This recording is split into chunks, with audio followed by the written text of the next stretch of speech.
I decided to add this little part in here so you can pause the video here and take a look at the sheet music and get a close-up look at the chords and the notes and little notations here like at the bottom of the sheet music and stuff. So if you have any questions about the sheet music, you can just pause the video here and take a look at it, and hopefully that will help you as well. This is the sheet music to the piano song that I played just the other day, the stride piano arrangement of Love is Blue. Now, I can give you the sheet music and you can see it right here, but the thing is, it's stride piano, and it's kind of difficult to do. You kind of have to know, like, you basically have to know what you're doing. You have to know what all these chords mean, and you also have to know how to interpret the right hand. There's a couple different ways of doing it. So what I'm going to do here today is hopefully try to walk you guys through what to do for this stride piano arrangement of Love is Blue. So first of all, let's start off here with the first chord, and you'll see that it says E minor 9. So in stride piano, basically what you have in the left hand, the stride action is formed from an open position 7th chord. So if we were here in the E minor 9, that would be this. And so that's the first chord you play in the left hand. And then you stride up to a rootless voicing 7th chord. And I'll explain about all this in just a second. But the rootless 7th chord has the 9 in there, and there's two different forms of the rootless voicing, which I'll talk about in just a second. So to do the open position voicing, and you might even be able to tell just by looking at this, we have an E, a B, a D, and a G, which is the notes from an E minor 7 chord. So basically all I did is took the 3rd, which is the G. Normally in a 7th chord it would be here. So you'd have E, G, B, D. All I did was take the 3rd and move it up an octave, which gives you your open position 7th voicing. And then you go up to the rootless, so the voicing, which is this. You have the 7, the 9, the 3, and the 5. The root would be here, but the reason that you do this, in some forms of jazz piano, that's the only voicing that you do, because the bass would be down here, playing the low E, or maybe here, which has a really cool sound. I love it. So basically, you have the open position E minor 9 with the rootless 7th chord. So as I said, there's two different forms of the 7th chord. You have the 7, 9, 3, 5, and then you also have the 3, 5, 7, and then the 9. And since there's two different versions, you kind of have to interpret which one you want to do at the time, and you kind of have to just use your ear and figure out which one you want to do at the time. So in this case, I'm going to be doing the 7, 9, 3, 5 voicing of the rootless. So with the right hand, that would sound like this. And that's that first chord. Now in the right hand, you can also have middle notes in between the octaves. And that's dependent, the middle notes are dependent on what chord you're playing in the left hand, what quality it is, and also whether it's a 7th or a 9th or a 13th or an 11th or something like that. And there's different rules for each type of chord. So in this case here, also the middle notes are dependent on what relation the melody note is in relation to the chord you're playing down here. So since B is the 5th of E minor, I'm just doing the 7th and the 9th here in the right hand. However, you don't have to do these middle notes. You can simply do octaves, or if you really want to get simple, you can even simply just play the melody note. When I was first learning how to do this stuff, that's what I did. I simply played the melody note and went along through the piece, learning the chords, which were the really hard part for me. Then once I got the chords down, I started working on the right hand and figuring out what types of middle notes to put in the right hand chords. So for the first E minor 9 chord, we have the open position 7 chord, and then we stride up to the 7, 9, 3, 5 rootless voicing. So the first chord sounds like this. So now let's move on to the A dominant 7 chord. In the left hand, we want to do an A dominant 7, which would be this, but since it's open voicing, we take the C sharp, put it on top. And that in itself sounds really nice. So that's our voicing right here for the A dominant 7. Now once again, you're going to want to stride up to a rootless voicing. I'm going to use the the same one I did for the E minor, the 7, 9, 3, 5, which would be this. You have your 7, your 9, your 3, and your 5. So the A dominant 7 goes like this. Wait, that was the wrong voicing in the left hand, oops. Like that, there we go. So the first measure sounds like this. I'm only going to do octaves in the right hand for a second just to keep it simple. So that's exactly how it sounds. So as I said, for the E minor 9 in the right hand, you use the D and the F sharp there. But then with the A dominant 7, since you're playing the root in the right hand, you can simply use the 3 and 5 or chord tones in the right hand. And then for this next note here, the G there, I'm just going to do B and D for the middle voicings, the middle notes in the right hand. So that's the first measure, that's how it sounds, with the middle notes in the right hand and all the proper chord voicings in the left hand. So there you go. Now let's move on to the next measure. We have a D dominant 7 here. So once again, we're going to want to do the open position voicing, which is that. And then we're going to stride once again to the 7, 9, 3, 5 voicing. So up until that point sounds like this.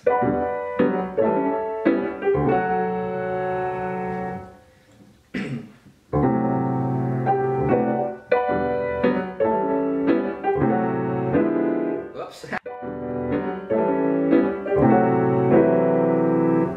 So there we go. That's the 7, 9, 3, 5 voicing. And then for the G major chord, that's our G major open position 7th. And then in the right hand,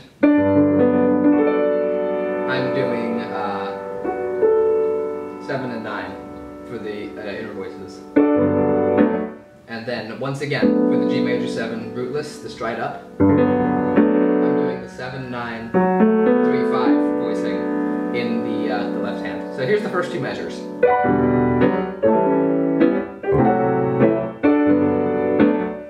So it sounds really cool. It's got this beautiful full sound, and obviously it just, you hear it and instantly, it's just jazzy. It sounds awesome. Alright, let's move on to the third measure here. We have another E minor 7 chord here. So that would be this with the open position, third up on top. So let's see, what would we want to do here? I'm going to start from the second measure.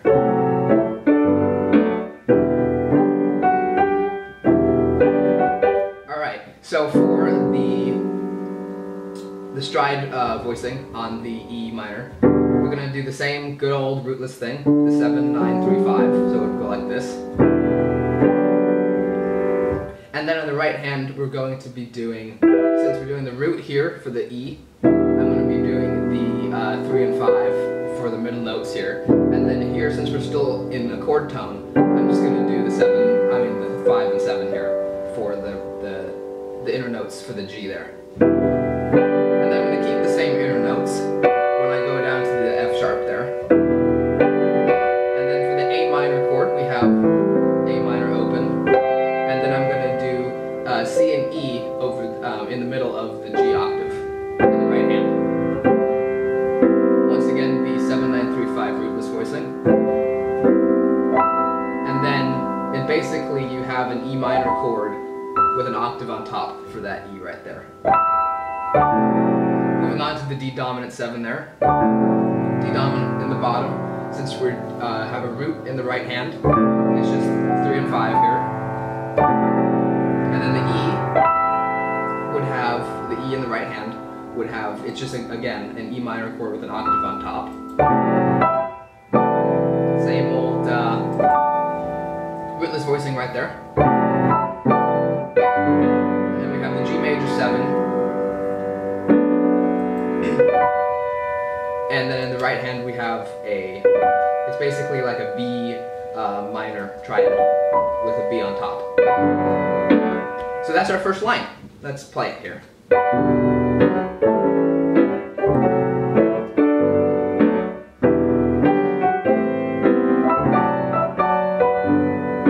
Let me just make make sure I told you guys the right thing to do over here in this last measure. Yeah. Alright, there we go. So now let's move on to the second line. Once again, the first two measures actually repeat from the first line. So we have an E minor 7 chord. We have an A7, A dominant 7. Then we have D dominant 7. And then we have G major. Then we have E minor. And in this case, it goes to C major 7. In the right hand here, I'm doing a G in the right hand because that's what the sheet music says. And then for the inner voicings, I'm doing a C and E. Because the chord is a C major 7. And then I'm going up here to the E with G and B in the right hand. And then for the B dominant 7.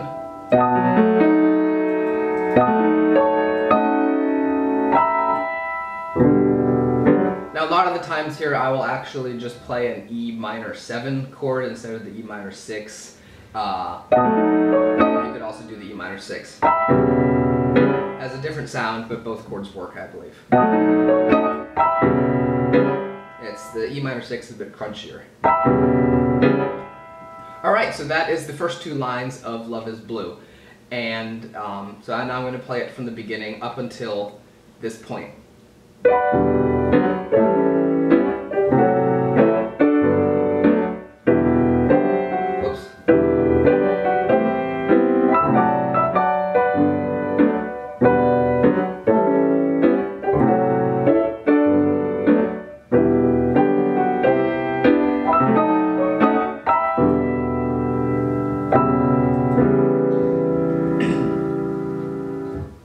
Alright, there is the first two lines of Love is Blue. Now let's move on into the key change, which is kind of tricky. So first off, now we have 4 sharps, whereas before we only had 1. So we have to keep that in mind when we're doing the right hand. And since it's changing the key, it completely changes the sound of the song, and also how you have to think about it. So now we have an E major 7 chord in the right hand. I mean the left hand, sorry. So that would be our open voicing.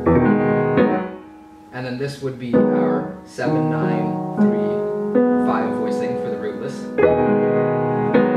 And then in the right hand I'm doing a G sharp with a B and then a D sharp there. And then we have F sharp minor and then G sharp minor. It's just walking right up the E major scale. And then we have C sharp minor,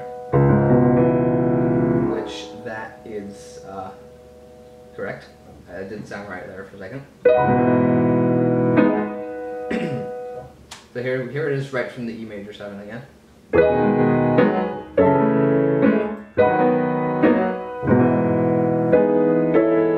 Now in this case, I am on the C sharp minor. I am doing the 3, 5, 7, 9 voicing for the rootless stride there.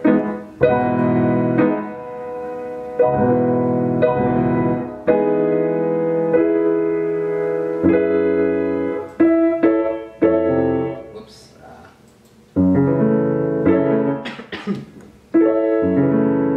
So now for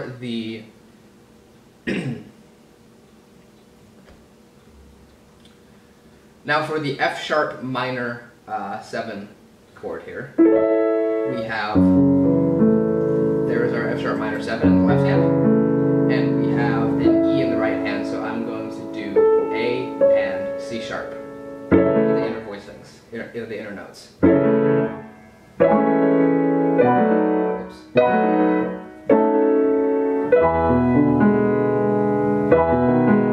Now we have the E major 9 chord, which I'm doing there in the left hand. And then we have the 7, 9, 3, 5 voicing with rootless. And then we have A major 9 with nothing in the right hand. So we just let the right hand stay there. A major 9. Whoops. There we go, that's the A major chord.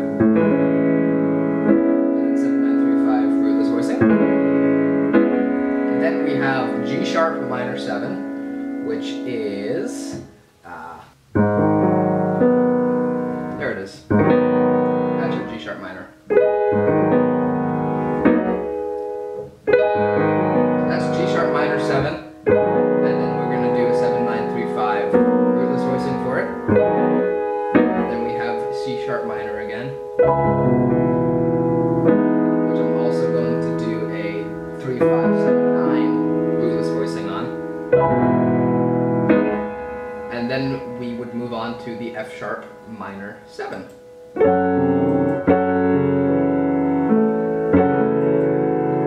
And this measure here is kind of interesting because it only has one chord through the whole measure, but I'm going to get to that in just a second, and I'm going to start here at the E major 7 and play that next line that we've just learned through for you.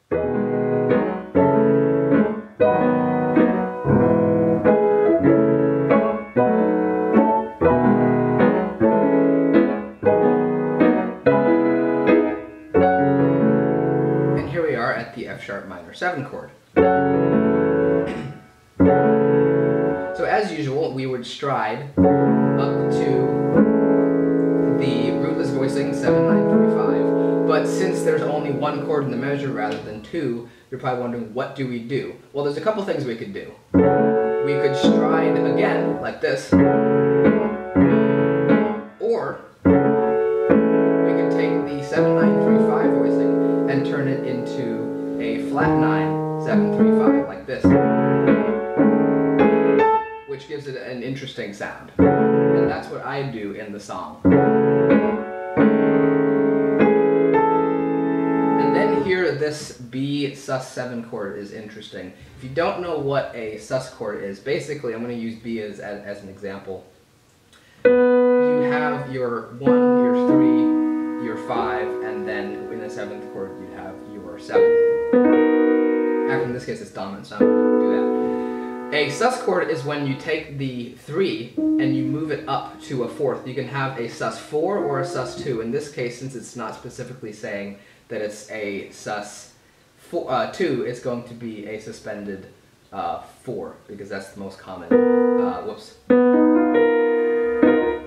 because that's the most common suspended chord. So basically you just take the 3 and move it up. Right there. Move it up a half step. So that's your sus chord. That's what a suspended 7 sounds like. Major. Major. And then suspended. However, in this case it would be dominant. So basically, as usual, we would take the 3rd, which is now raised up a half step, and put it up on top. So we would have this chord, except down an octave. So that is what we use in the bottom here. And then in the right hand, I am doing a E and a F sharp, just like we played in the B sus7 chord. And then what I'm striding to here is a little different than usual. It's basically just an A major 6 chord. Because I still want that sound of the suspended B chord. And then we have a regular B dominant 7 with the 7, 9, 3, 5 voicing. Have an E minor 6 again, which would be this in the left hand, because that's the 6. Now in this case there is no striding because there are 4 chords in the measure. When you only have 2, as in almost every other measure has been, you have room because each chord plays on a beat. You have 4 beats to do a chord, so you have the chord that's written, and then you have the stride, and then you have the chord and the stride. But in this case, since there are 4 chords written in the measure and they're all different, there is no time to do a stride. So you simply walk down from the E dominant 6, the E minor 6, I don't know why I said dominant. The E minor 6 down to the D dominant 7, down to the C dominant, and then to the B. Just like so.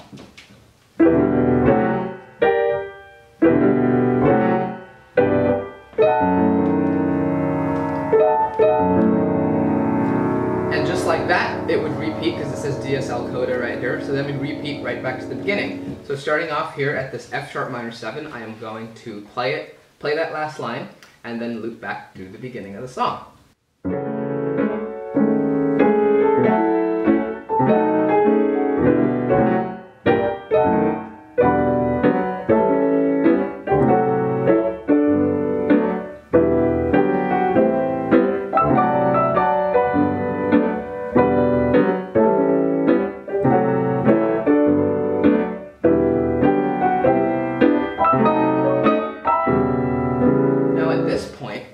we've repeated the song, you could repeat those 2 lines again, go back here, play the 2 lines again. But once you get here and you want to finish the song, you'd want to go down here to the coda, which is different because everything here is written out in the right hand. You have this really cool pattern where it does this.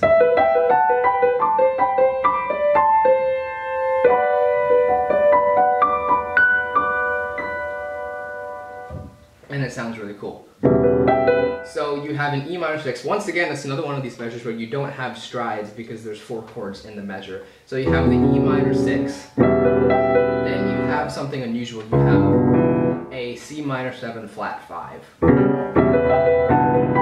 which would look like this in the rootless position. I mean, sorry, not the rootless position, the open position. In this measure, there is no rootless chords. And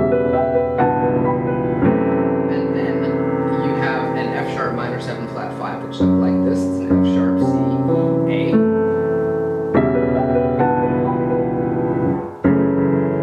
Sorry. And then you have a B7 chord, which my jazz piano teacher told me that I should play it as an alt voicing, which is E flat, G, A, and D. Like so.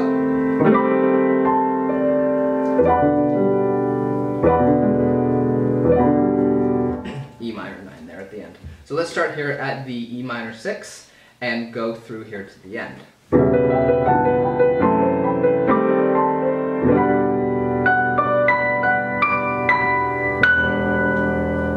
It says right here underneath this final passage here, the arpeggio, to make the right hand be in octaves with all pedal, which is what I do. And then in the last note here, I like to play low E just because it sounds cool in the left hand. So there you go. That is my walkthrough of Love is Blue. Hopefully you guys could understand it. Hopefully it made sense, and hopefully I explained everything right. And make sure you guys let me know if it helped you and what you thought of this video. This is kind of the first that I've done of this. I have done other like song tutorial videos in the past, but this is the first where I've really walked through and showed almost like every single step of the song. And so hopefully you guys found it helpful, because I know some of you really liked that jazz arrangement. It sounds really cool. So hopefully you guys can use this video to help you learn the song, and I'll see you in the next video. Goodbye.